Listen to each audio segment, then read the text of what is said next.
In Jesus' name, amen. Amen. Thank you. And good morning, everyone. It's really, really great to be back here with you this morning. Thank you for welcoming me. Just want to say I absolutely love this church. It's so great to be here. Part of my job, I speak at various different churches, and whenever I'm here, I just feel, I'm so blessed. So thank you. So yes, I'm here this morning to talk about Kids Club Kampala. Some of you might know a little bit about what we do. Some of you might know a lot about what we do. But I'm just going to kind of share more about my story and how Kids Club Kampala started, what the charity is doing now, and then as Phil said, I'm going to also talk a little bit about how you may want to get involved. So Kids Club Kampala, our vision is for kids in Uganda to survive and to thrive.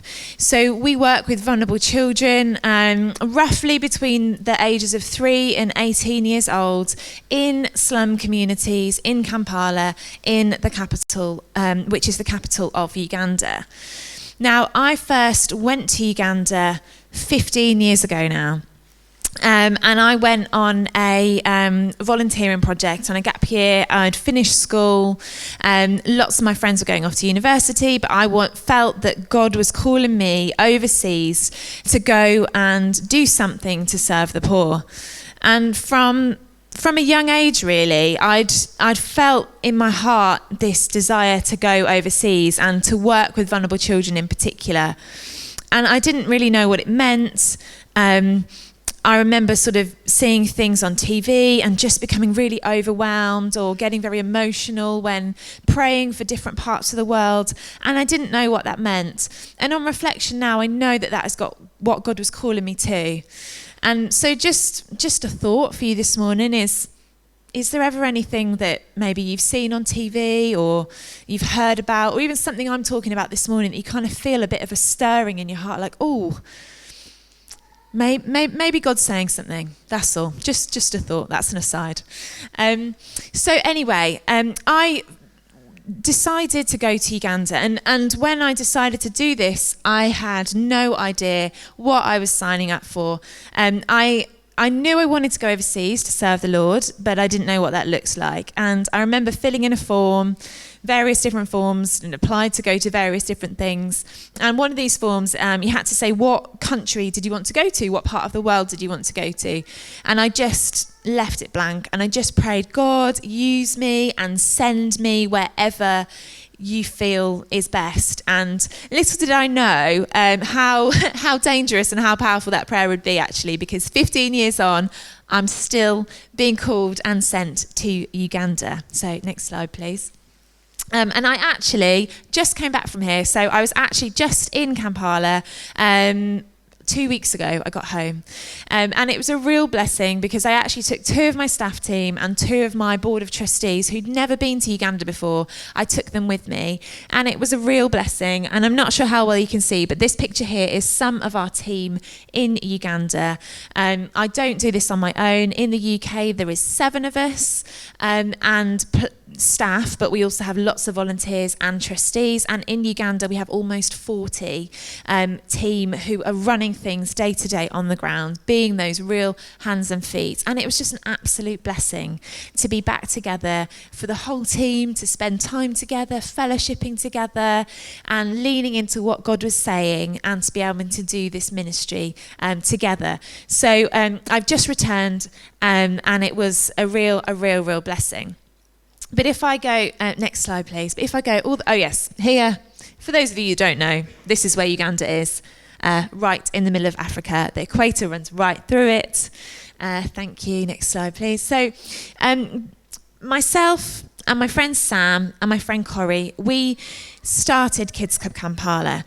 So I've already said that I went on this gap year, and I arrived in Uganda, and I fell in love with the country. I fell in love with the people. I fell in love with the culture and the country.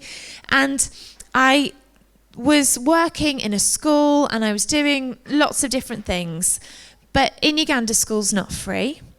And I couldn't help but thinking, maybe there's more that we could be doing. We were teaching, but I was 18, I had no experience of teaching, and felt maybe there's something more here. We met Sam, and Sam is now, he heads up our team in Uganda. And Sam shared with us a little bit of his story and a little bit of his heart and his vision. And he had a very difficult childhood. He grew up not being loved. He was passed around between different family members. But despite this really difficult start in life, he has a real heart and a real passion that children in similar circumstances would know that they are loved, would know that they have a God who cares passionately about them, and would have safe people around them to look after them. And his vision was for children, particularly children growing up into the slum communities, to know that they had a hope and a future. And he shared his vision with us, and he invited us into the slum communities. This is a picture of one of the slums in Kampala. This slum is called Katanga. This is the first slum I ever visited, and we are still working there now. And as you can see, the conditions that people live in are pretty challenging. Families of up to 10 people will live in a one-roomed house. If you're lucky, that house is made out of bricks. If you're not so lucky, it's made out of mud. If you're lucky, the roof's made out of corrugated iron. And if you're not so lucky, the roof's made out of plastic bags. The communities are quite unsanitary. There's lots of problems with access to clean water, lack of access to toilets. And when it rains, sadly, lots of people's houses flood, and we've even had instances of people's houses completely washing away when there's heavy rains, which does happen quite regularly. On top of this, families struggle to provide food, but they struggle to get out of poverty. As I said, school in Uganda is not free, and there's not very many opportunities for employment if you haven't had an education. So it means that lots of families are kind of stuck in this cycle of poverty, and they can't escape these communities. When I went to these communities, I just was overwhelmed by what I saw, but I really felt there's something that we could do. And at the time, there was a lot, and it's still a little bit now, but it's changing slowly. But at the time, there was a huge amount of social stigma about children who live in these communities. I remember saying to friends, we're going to go into the slums to visit the children there, and people would say, you don't want to go there, you'll catch something, or you don't want to interact with the children there, they'll steal your things, or the attitudes towards children there were just really, really hard to understand. When meeting these children, you just saw a beautiful child of God who just wanted someone to hold their hand and tell them that they were loved, just wanted someone to throw a ball for them, or help them with a skipping rope and just play. And at the beginning, our vision was very much for these children to just know that they were loved, but to also have fun and have a safe place so that they could enjoy being children. And that's where our name comes from. We started running kids clubs. So we started going into these slums, bringing footballs and parachutes and skipping ropes, and just allowing these children to have fun and to enjoy themselves and to have a childhood. So many children spend so much of their time either working as young children, caring for siblings, or struggling to help their parents find money to pay their rent or whatever, that they didn't get an opportunity to just play. And that is so important, and that is still at the heart of what we do. And also sharing with these children about the love of Jesus, and sharing with them that they are loved and that they are special. So that was on my gap year, as I said, 15 years ago. When I left Uganda, Sam and some other friends, they continued the work, and they were continuing to go into the slums, to love the children, to play games with them, to pray with them, to tell them about Jesus. I went back to the UK, and I went to university. And after my first year, I went back to Uganda, and I didn't particularly have a plan of what I was doing. I just missed it. I missed my friends. I missed the culture. I missed the children. And I wanted to go back and visit. myself and Corrie, we went back to Uganda, and we quickly fell into doing the kids clubs, joining in with what Sam and the team were doing. But if anything, the conditions had got a bit worse. The slums felt more overcrowded. There were more children struggling with malnutrition. There were more families at risk of homelessness. It was very difficult. And during that time when I was at my first year of university, I spent a lot of my time reaching out to other organisations, speaking to charities, churches in Uganda, but also in other places, trying to find someone to come and do something to help. And sadly, I wasn't successful. Partly, as I said, there's a lot of social stigma around slum communities. So lots of large aid organisations aren't allowed to work in these communities. They're seen as unsafe and unsanitary. And I just couldn't understand this. And I remember one evening I was in Uganda, and we'd spent a whole day in the slums, spending time with these kids. And I came back home to where I was staying, and I just felt so angry at God. And I remember sitting outside on the step and praying to God and saying, how can a God who created the whole world, a God who's so powerful, how can he allow such suffering? And not only that, how can a God allow this and not call anyone to help? I've been trying to find people to come and help. I've been trying to find people to get involved, and it's not working. And I said to God, I don't even know if I want to believe in you anymore. This is too difficult. And I felt God say to me really powerfully, I felt the Holy Spirit come on me, and I felt God saying to me, I am doing something and I want you to be a part of it. And amazingly, what I didn't know, but at the exact same time, my friend Sam and my friend Corrie, they were having the same conversation with God. We hadn't talked about it between us, but they were having the same conversation with God. And at the same time, they felt God saying to them, I'm doing something and I want you to be a part of it. And I'm not telling you this story so you think, oh, isn't Olivia great what she's doing? I'm not telling you the story because of that. I am a nobody. I am, a broken, sinful person like all of us are. I simply was just open to God using me, and God wants to use all of us. I'm not anybody special. I just happen to be there, have my heart broken, and then allow God to work through me. I don't want you to hear this and think, oh, Olivia's amazing. I could never do something like that. We can all do something. God calls all of us to do things. A part of being followers of Jesus is being open to his leading. Part of being followers to Jesus is putting ourselves out there and being open to what he wants to do. So, next slide, please. 15 years on, Kids Club Kampala has grown quite a lot. These kids clubs that we do are still at the heart of what we do. We now work in 12 communities, 12 slums across Uganda, and we're currently supporting around 300,000 people. So we've grown quite a lot. And we work across 4 main areas now, and these areas are educating, feeding, protecting, and skilling. So still, every single week, about 1,000 children across different communities gather together. They play games, they have fun, they learn about Jesus, and they are loved and they are supported, and they take part in our kids clubs, and those are still central to what we do. But we quickly realised that actually, yes, it's so important to tell children about Jesus. Yes, it's so important for them to have a faith and to learn about prayer and to have fun and enjoy themselves. But actually, there's so many more needs that they have. I remember quite early on doing a kids club, and there was a group of children and they were sitting out in the corner. And I remember going and saying to them, I was like, oh, why aren't you joining in? Are you bored?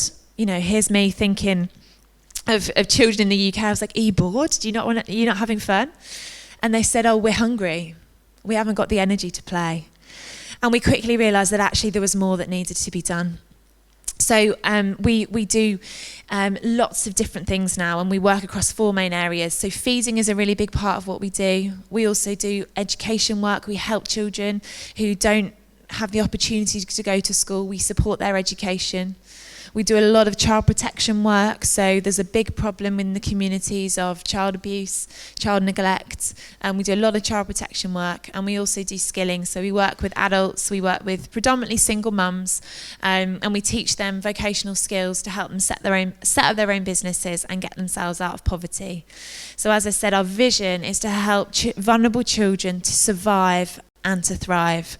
So we both help meet their basic needs, but also support them in the longer term to get out of poverty. And we do that through the lens of also telling them and knowing that the most important thing is for them to have that relationship with Jesus as well.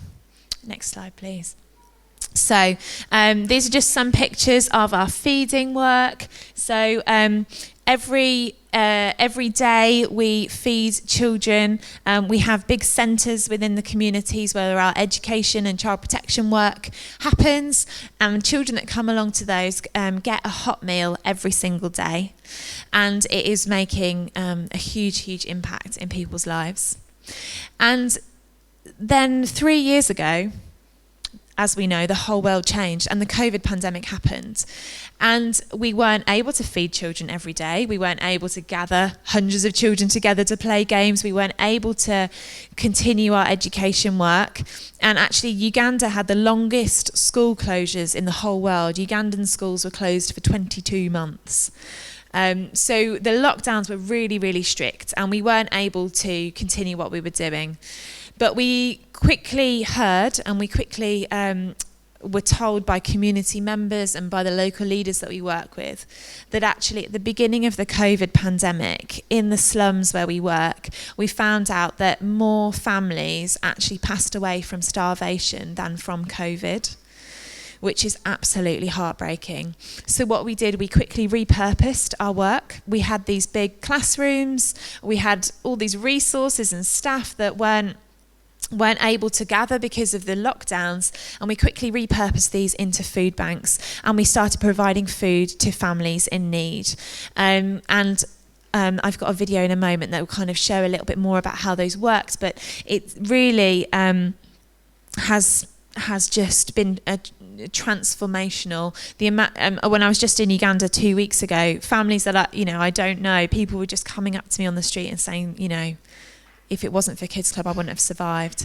And these food banks are still running now. We were hoping that they'd only need to run for however long COVID happened, but sadly, with the cost of living crisis, particularly, it's the cost of living crisis, it's global, it's particularly bad in Uganda. These food banks are still running, and families are depending on us for that support.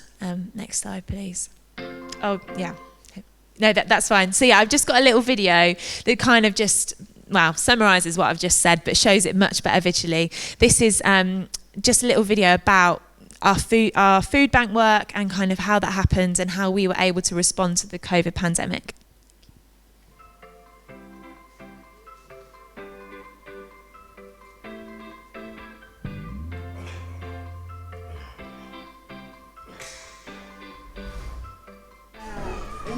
When I go to Kids Club, always learn what they offer from Kids Club, but you make me what Kids Club will make.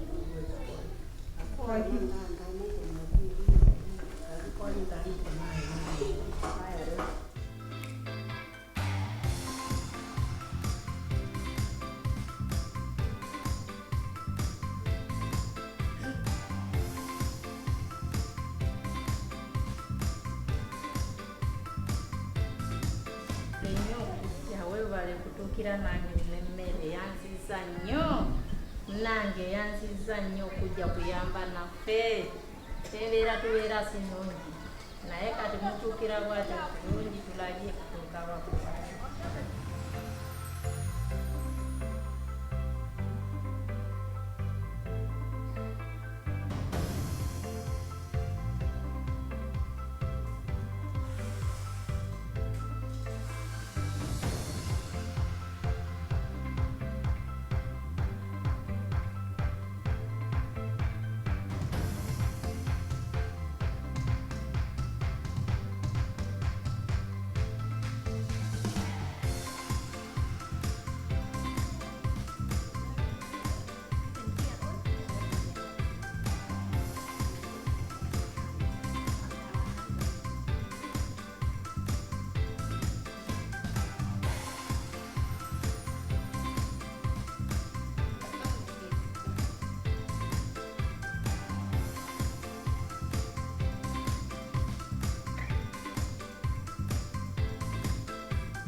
Great, thank you. So that's just a little snapshot of what we do. As I said, it shows our kind of food bank response, but then also a few of our other projects, which I'm going to talk about. So here's some of our other projects that I've already mentioned. As I said, what our vision is to help children to survive, not just to survive, but also to thrive. So the food banks and our feeding projects, they're literally helping people to survive. If they weren't there, we don't know what would happen. But, you know, we want to go so much further than that and help people to get out of poverty themselves. And one way through that is education, which I'm going to talk a little bit more about in a moment. But we also do vocational training.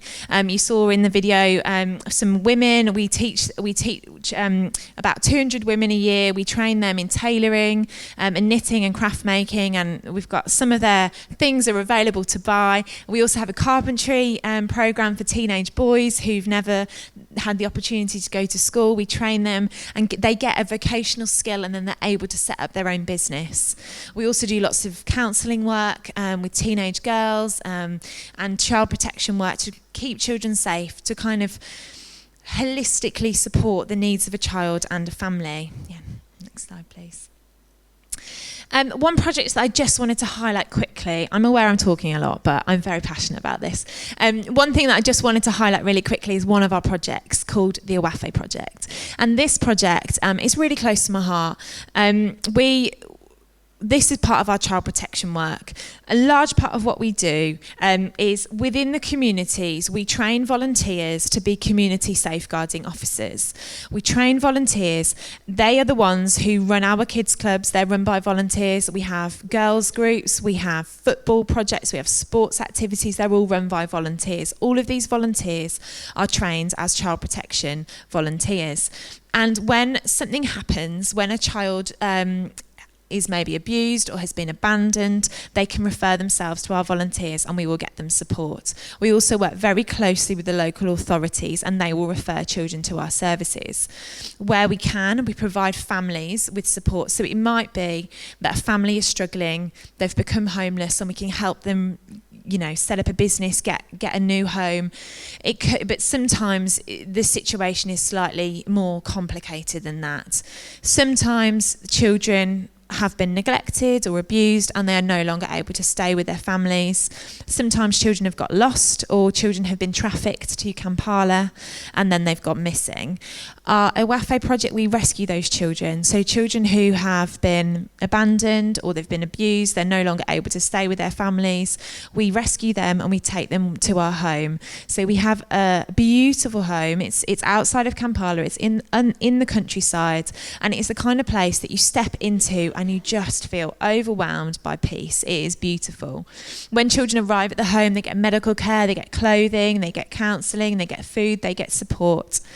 But they do not stay at this home long term. It is a respite care and it is a transitional home. We passionately believe that all children deserve the opportunity to have a family and to grow up in a loving family. We've got a fantastic team of social workers who work really, really hard to look for children's relatives. Some of these children, they've gone missing.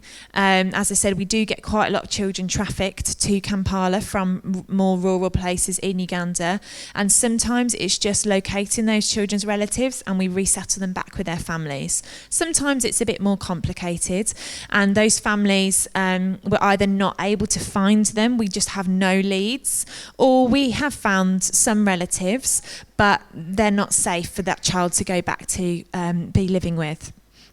Just go back, thanks. But one thing that's really, really exciting, which we launched last year, is also we've just been recruiting and training foster families. So there's some children who we just haven't been able to find relatives for, and we've been able to place them into foster families. And we've actually had our first 4 children placed into foster care this last month, which is a huge answer to prayer. And actually, that's quite exciting in general for Uganda as well. It's quite a new thing in Uganda, and being able to give children a safe home and a safe family. I was just there, as I said, 2 weeks ago, and just meeting some of the children and hearing some of the stories. It was so heartbreaking. One little boy that really struck in my mind, he was 5 years old, but he looked about 2. He looked really, really small. And he was 5 years old, and when he arrived at our home with us, he was so severely malnourished. We took him to hospital, but we weren't sure if he was going to make it. Luckily, he did.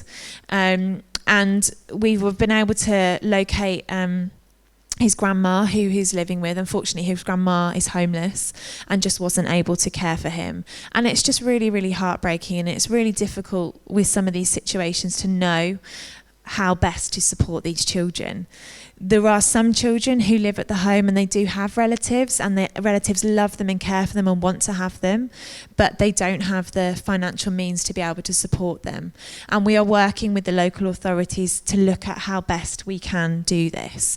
And one of the ways that we are able to help these families is that we can help those children to go to school. Some families, they are willing to have the child and they want to love them and they want to care for them, but they don't want to take on that burden of having to pay schooling for the children.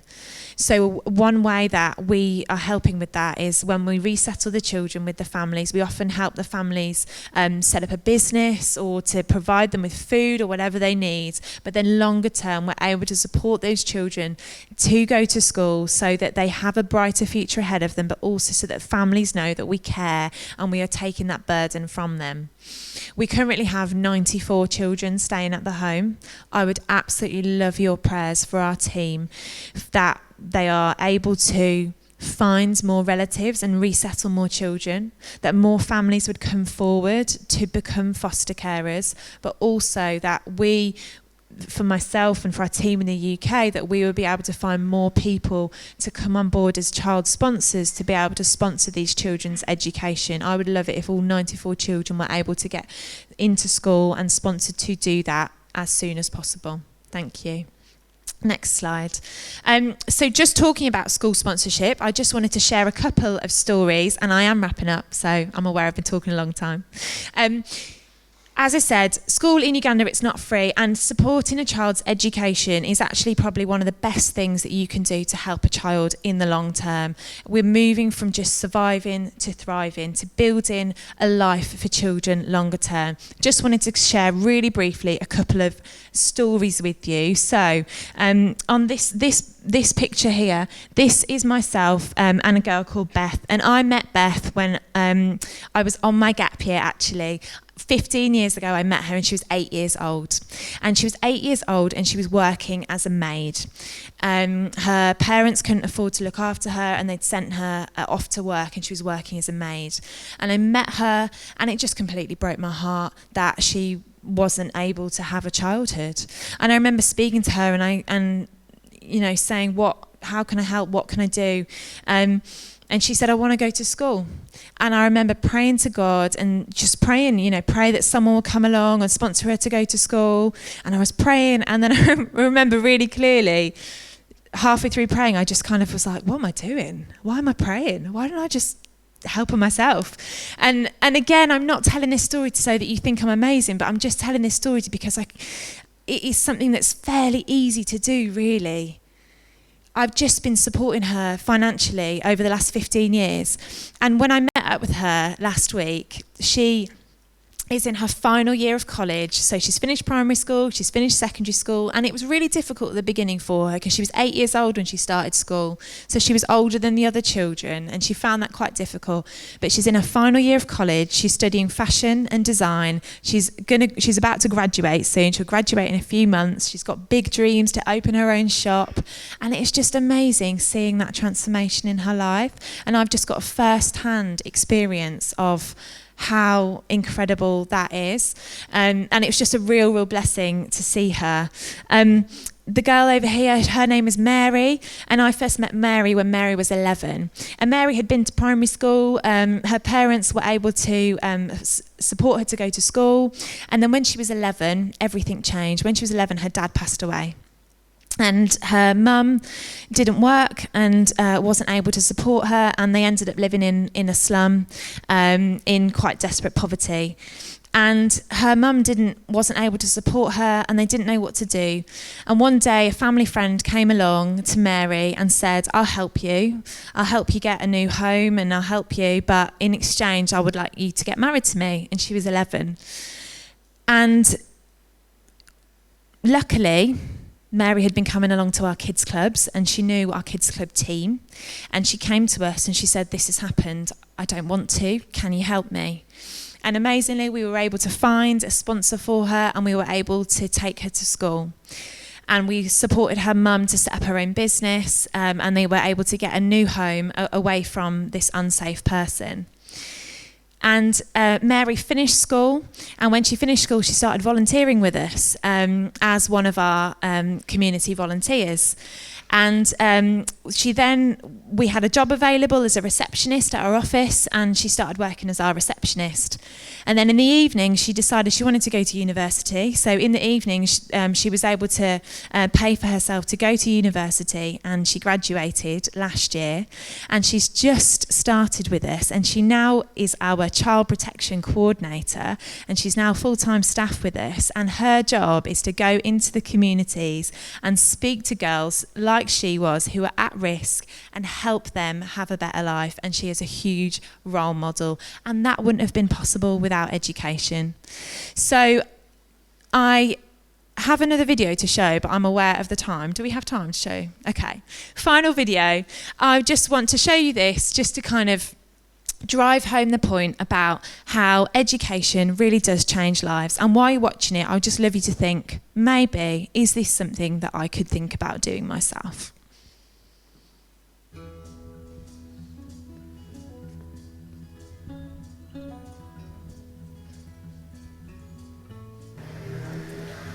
Many children in Uganda miss out on going to school because their families cannot afford it. We help children to have access to education through our sponsorship and education projects.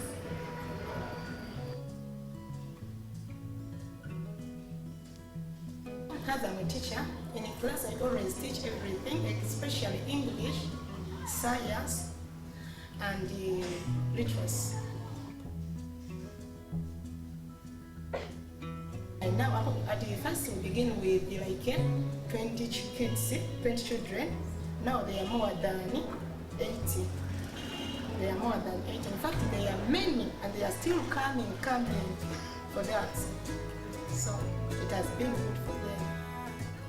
Kids Club Kampala gives us books, pens, pencils, food to eat.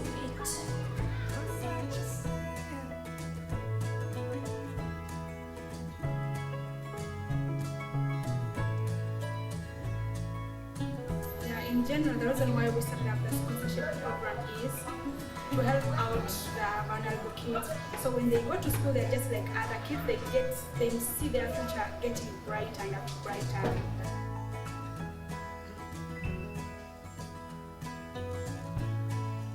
Before I came to Kids Club, I was in late. Now I'm at school. Thank you, Kids Club.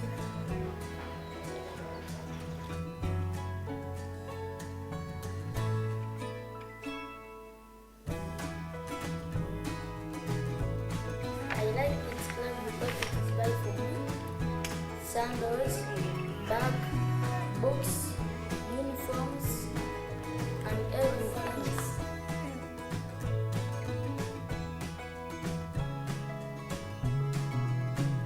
I love Kids Club Kampala because some children were not learning at school, but now they are learning at school.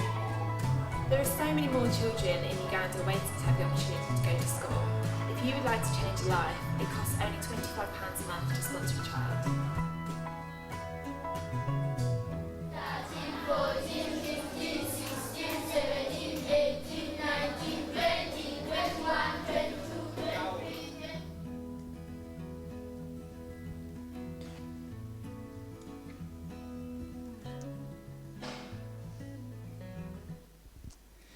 Great, thank you. So my question for you this morning is, could you consider doing that? Could you consider sponsoring a child and changing their life forever? It's £28 a month. And I know that sounds like quite a lot of money, and I'm aware there's a cost of living crisis on, but I can guarantee that it has a transformational difference in a child's life. And really, you won't regret it. I also passionately believe that as Christians, we have a mandate from God to care for the needs of the poor. And sometimes to do that, we do also need to put our money where our mouth is. Yes, we need to pray for poverty to be reduced. We need to pray for justice to happen in our world. Of course we do. But also, sometimes we need to put that into action. And if that's something you're interested in doing, do come and speak to me. I've got some forms you can fill in. Thank you. And just finally to say as well, if you're not able to financially support, then please do pray for us. There's a lot going on. There's a lot of need, and we do really need your prayers. Prayers for financial support, but also prayers for wisdom, prayers for breakthrough in lots of different areas. So if you're able to, if you're not able to support financially, or even if you are, everybody, come and pray. Really appreciate it. If you're not signed up to our newsletter, we have a newsletter that goes out every month. You can find out about what's going on and pray through some of those things. So again, if you're interested in doing that, come and see me, give me your email address, and you can receive those updates and support and pray with this. That's all from me. Thank you so much. Really appreciate it. Love being here, and we're so blessed to be your charity of the year. So thank you.